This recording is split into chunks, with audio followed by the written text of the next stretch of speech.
Bismillahirrahmanirrahim. Assalamualaikum warahmatullahi wabarakatuh. Untuk pertemuan IPA hari ini, kita akan membahas tentang gerak pada hewan. Karena materi sebelumnya kita sudah menjelaskan, yaitu belajar tentang gerak pada tumbuhan, di mana gerak pada tumbuhan terbagi menjadi 3. Ada endonom, ada nasti, kemudian ada taksis. Oke. Kita akan bahas langsung gerak pada hewan. Sebentar.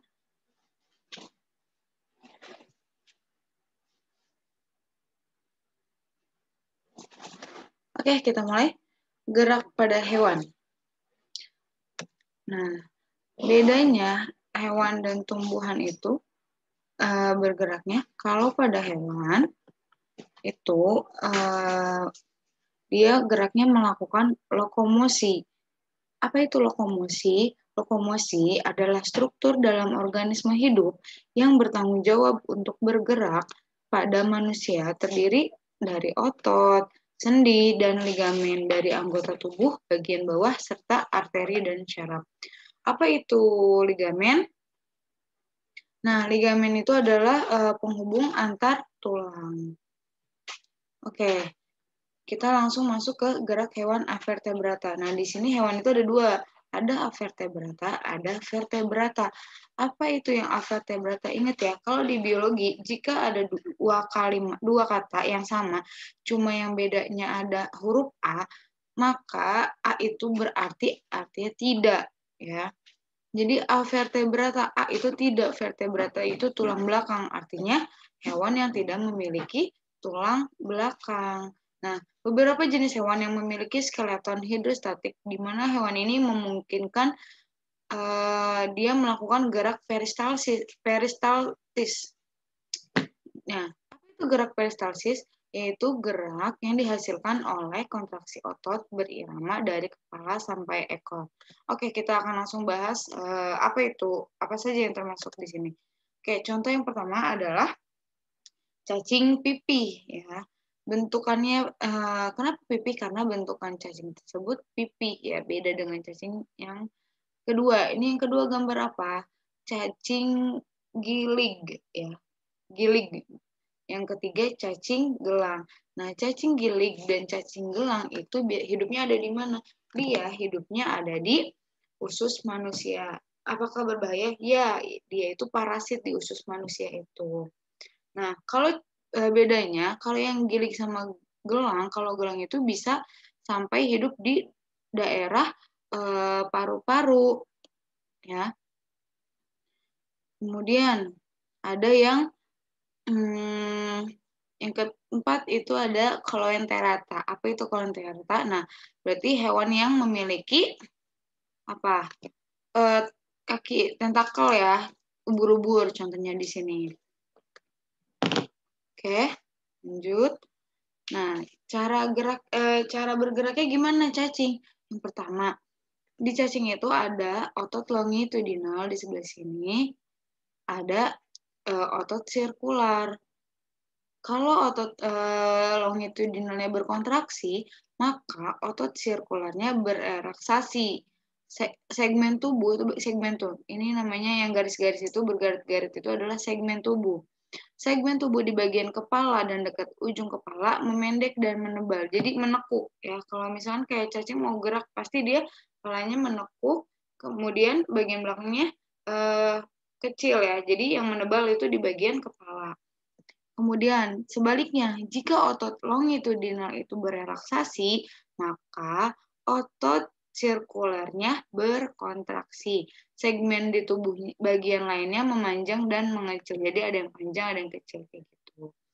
Pada saat ini juga bulu-bulu pada cacing ini menempel di tanah. Kemudian kepala bergerak ke depan karena otot sirkuler di segmen kepala berkontraksi. Jadi, ketika cacing itu bergerak, bagian kepala itu yang bekerja adalah karena apa? Karena otot sirkulernya, seperti itu. Ketiga, segmen kepala menebal lagi dan bulu-bulu menancap di tanah di posisi baru. Jadi, setelah udah kepalanya bergerak, kemudian bagian segmennya itu menebal lagi kayak tadi, kayak yang nomor 1 kan, menebal dan memendek lagi, dan bulu-bulunya itu menancap di tanah dan posisinya yang baru, bukan di tanah posisi yang sebelumnya gitu. Artinya bergerak gitulah cacingnya. Jadi di cacing ini contohnya bergeraknya itu adanya kerja dari otot longitudinal dan sirkuler. Kalau longitudinalnya berkontraksi, berarti sirkulernya berelaksasi. Begitu sebaliknya. Kalau otot longitudinal berelaksasi, maka otot sirkulernya berkontraksi. Nah, yang perubahan tubuhnya yaitu segmen tubuh di bagian kepala, dia memendek dan menebal. Kemudian begitu sebaliknya. Posisi sebaliknya yaitu bagian tubuh lainnya memanjang dan mengecil. Kemudian perubahannya yaitu bulunya menempel di tanah, kayak gitu. Oke, lanjut. Ada gerakan hewan vertebrata. Tadi kan avertebrata atau invertebrata. Sekarang kita bahas tentang gerak hewan vertebrata. Vertebrata berarti dia memiliki tulang belakang. Nah, gerak dilakukan oleh sistem rangka yang tersusun oleh persendian dan sistem otot. Jadi kalau yang vertebrata ini udah dilakukan oleh sistem rangka, di mana sistem rangka itu ada 2, ada sendi dan ada otot. Gitu. Kita bergerak juga karena ada sendi dan ada otot. Kemudian sistem rangka vertebrata itu berupa endoskeleton. Apa itu endoskeleton? Endoskeleton itu berfungsi untuk menyokong berat tubuh dan berperan sebagai alat gerak pasif. Sedangkan otot berperan sebagai alat gerak otot. Gitu. Oke. Oh ya, sorry. Yang kita ulangi lagi. Endoskeleton berfungsi menyokong berat tubuh dan berperan sebagai alat gerak pasif. Kalau otot berperan sebagai alat gerak pasif. Sorry, ini tipe ya. Lanjut. Struktur rangka dan sistem gerak pada hewan vertebrata berbeda. Tergantung apanya? Tergantung habitat tempatnya. Tergantung bagaimana dia cara hidupnya dan tergantung bagaimana fungsinya.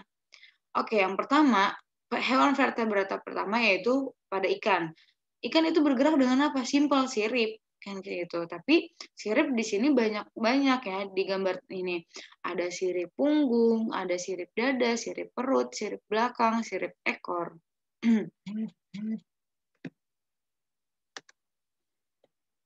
Oke, sirip ekor yang berjumlah 1 berfungsi sebagai alat kemudi dan mendorong tubuh ikan ke dalam air. Jadi ekor inilah yang berfungsi sebagai pengemudinya nih, dia yang mengatur dan mendorong tubuh itu ketika di dalam air. Kemudian ada sirip punggung. Sirip punggung berfungsi menjaga keseimbangan dan melakukan gerakan vertikal naik turun naik ke permukaan ataupun turun ke kedalaman air. Sirip dada berfungsi untuk mengerem gerak ikan. Jadi ikan juga sama bisa ngerem kayak mobil atau motor. Kemudian sirip anus, maksudnya sirip anus apa? Sirip bagian belakang ya. Dia berfungsi untuk mencegah ikan agar tidak terpuntir, agar tidak terbalik. Kemudian gelembung renang. Nah, ada beberapa ikan yang memiliki gelembung renang. Untuk apa gelembung renang ini?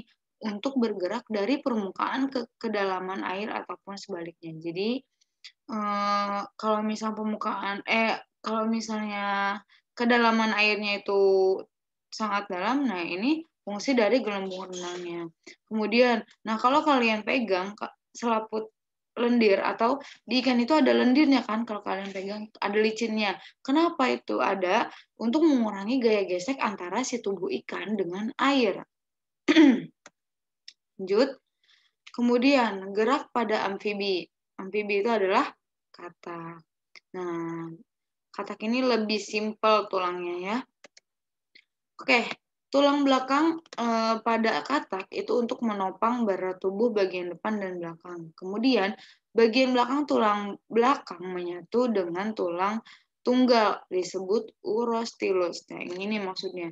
Bagian belakang itu menyatu ya menjadi satu. Nah, itu disebutnya adalah urostilus. Kemudian endoskeleton dilengkapi dua pasang alat gerak. Ya, dua pasang alat gerak maksudnya ya dua kaki depan belakang. Kemudian tulang hasta dan pengumpilnya masih menyatu. Tulang hasta dan pengumpil masih menyatu. Itu disebutnya adalah tulang radio ulna. Kemudian tulang kering dan betis masih menyatu, disebut tulang tibiofibular. Kemudian sendi katak itu adanya di mana? Sendi katak itu ada di bahu, pinggul, siku, lutut, dan pergelangan tangan dan kaki. Oke, ada alat gerak khusus pada katak, yaitu anggota gerak belakang panjang dan berotot kuat sehingga dapat meloncat. Kemudian apalagi? Yaitu di bagian kakinya ada selaput. Untuk apa? Ketika dia ada di dalam air. Kemudian yang ketiga, hewan vertebrata yang ketiga kelompoknya adalah kelompok reptilia. Ada ular, kemudian ada apa lagi nih? Bunglon, kura-kura, penyu, buaya, kemudian apa? Apa ini gambarnya ini? Tuatara. Tuatara itu landak ya? Bukan landak, sorry. Ya, itulah pokoknya. Lupa jadinya. Oke, lanjut. Nah, kalau reptil itu sebagian alat geraknya itu berupa kaki yang pendek. Kemudian udah kakinya pendek dan berjalan relatif lambat. Sebagian reptil bergerak dengan mengolah tanah. Tadi kan ada alat geraknya kalau yang tadi nih, selain ular, yaitu menggunakan kaki, tapi kakinya pada pendek gitu. Makanya dia jalannya itu tidak terlalu cepat. Sebagian juga ada yang dengan melata atau dengan menggunakan otot perutnya kayak gitu. Nah, kura-kura dan penyu dia punya khusus nih, dia punya ciri khas, dia punya dua, yaitu ada endoskeleton dan ada exoskeleton. Penyu dapat berenang karena menggunakan kakinya, di mana kakinya itu terdapat selaput gitu. Oke, lanjut kelompok vertebrata yang keempat, yaitu aves. Nah, aves itu biasanya burung ya. Nah, burung bisa beradaptasi di udara atau terbang karena rangkanya dia lebih ringan. Tapi ringannya ini dia kuat. Nah, beberapa tulang, misalnya tulang lengan atas, mempunyai rongga udara yang besar sehingga menjadi ringan. Nih, contoh gambarnya ini. Dia lengan atas, tulang lengan atasnya dia punya rongga. Untuk apa ini? Sebenarnya untuk mempermudah dia ketika terbang.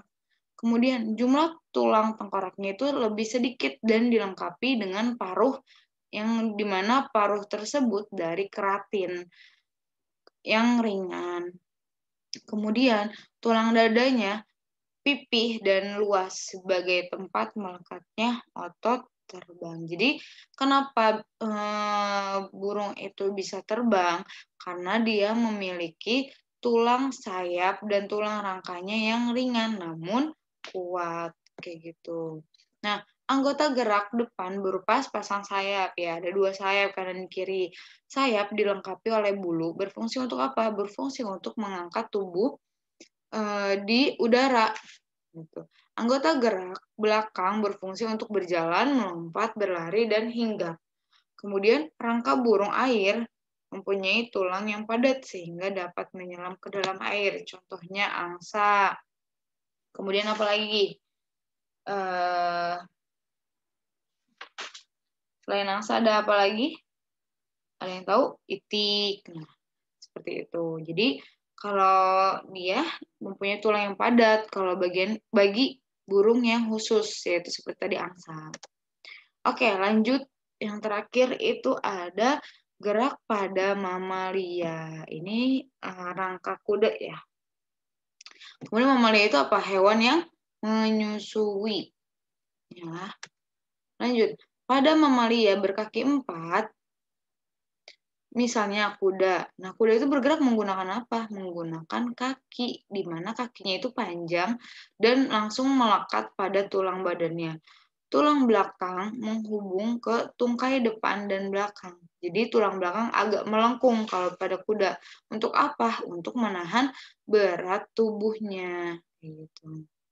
Kemudian, mamalia pelompat atau pelari cepat, misalnya kijang atau harimau, di mana tulang belakangnya ini lentur sehingga dia tidak tahan untuk berlari lama atau jarak jauh.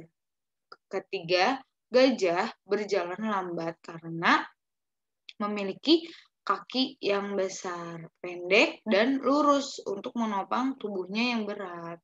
Dan keempat, mamalia yang hidup di air, misalnya paus, dia punya cara bergeraknya sama seperti ikan, yaitu menggunakan siripnya, seperti itu. Oke, untuk gerak pada hewan selesai. Tugasnya nanti ada di caption Google Classroom, mohon dikerjakan, dan absensi juga di Classroom. Ya, sekian penjelasan dari Ibu. Assalamualaikum warahmatullahi wabarakatuh.